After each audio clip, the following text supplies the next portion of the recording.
Alright, mardandi tena, mardandi pozi tena, mardandi pozi tena, pozi kibisha. Na kwa hivyo basi, mpenzi msikilizaji, nataka tujifunze Biblia. Na huku basi tukapata nataka tujifunze jambo moja la msingi tena zaidi, jinsi Yehova alivyoiandaa fidia.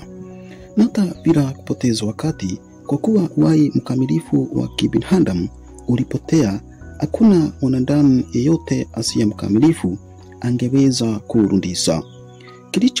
Kilichohitajiwa ni fidia yenye thamani inayolingana na kilichopotezwa.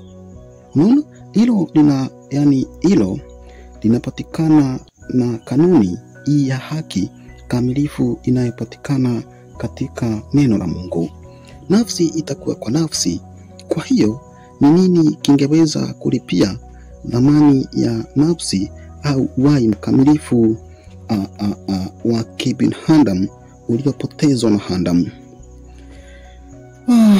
Kilichohitajiwa ni fidia inayolingana ya uhai mwingine mkamilifu wa kibinadamu. Lakini basi pale Yehova aliandaaje fidia? Alimtuma mmoja kati ya wana wake wakamilifu wa kiroho aje duniani. Lakini Yehova hakutuma kiumbe yoyote tu wa roho, alimtuma yule aliyempenda sana, yani mwana wake mzaliwa wa pekee kutoka juu mbinguni. Kwa huyo mwana huyo alikubali kwa hiari kuacha makao yake mbinguni. Mungu basi pale, kama nilivyokufunza katika sehemu iliyopita, Yehova alifanya miujiza alipohamisha uhai wa mwana huyo na kutia katika tumbo la Maria kupitia Roho Takatifu ya Mungu. Yesu alizaliwa akiwa mwanadamu kamilifu, wala hakuwa chini ya laana ya dhambi. Asante sana. Nataka unisikize na ukupasuka pale upate kunifahamu. Mtu mmoja angewezaje kuwa fidia kwa ajili ya watu wengi, mamilioni ya wanadamu? Kwanza, mamilioni hayo ya wanadamu walipataje kuwa wenye dhambi? Kumbuka kwamba kwa kufanya dhambi Adam alipoteza uhai mkamilifu.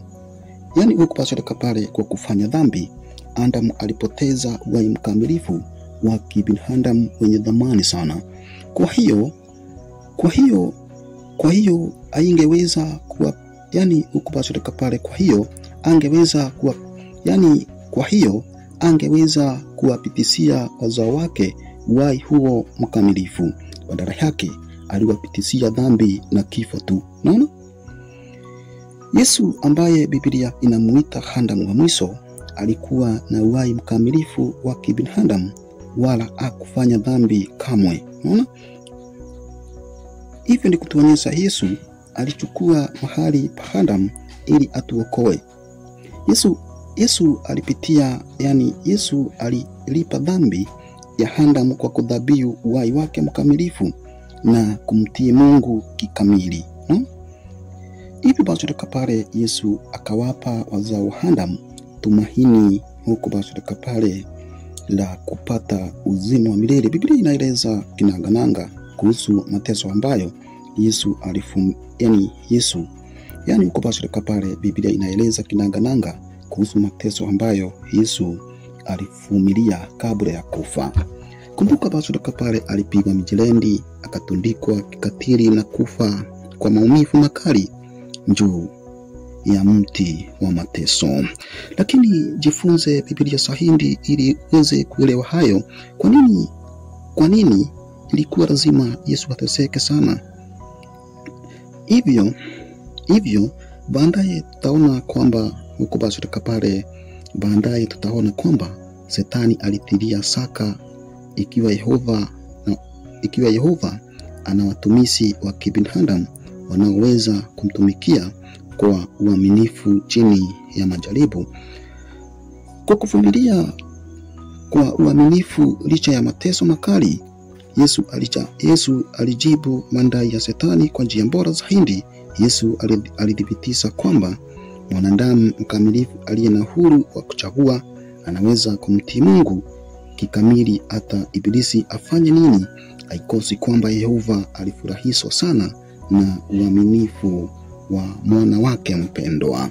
Huku basi, mpenzi msikilizaji, fidia ililipwaje? Mungu aliruhusu mwana wake mkamilifu asiye na dhambi auawe katika siku ya 14 ya mwezi wa Kiyahudi unaoitwa Nisani, mwaka wa 33. Hivyo Yesu alidhabihu uhai wake mkamilifu wa kibinadamu mara moja kwa wakati wote.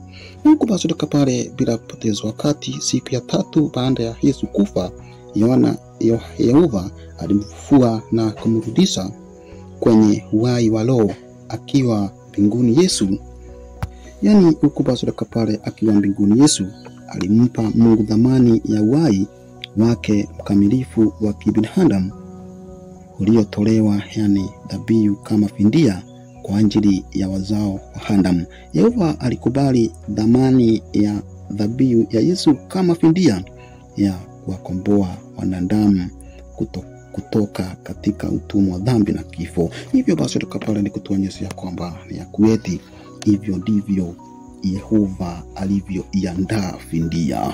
Tafakari zaidi. Asanteni sana.